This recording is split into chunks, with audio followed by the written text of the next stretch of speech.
Hi friends, this is Prime Minister YouTube channel. Here is Vivo Y100 5G smartphone. In this video you will learn how you can turn off screen capture sound or tone in your phone Vivo Y100 5G. While capturing screen, that is using screenshot, you will hear sound. Okay, capturing sound. Listen carefully. For best effect, use microphone.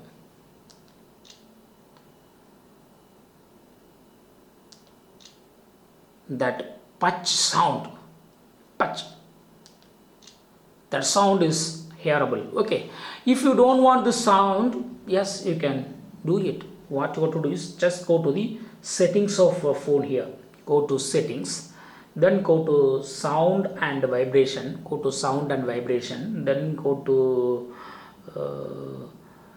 other sounds and vibration, come under other sounds and vibrations. Here you will see the option screen capture tone. Just turn off this button and now you will not hear that sound.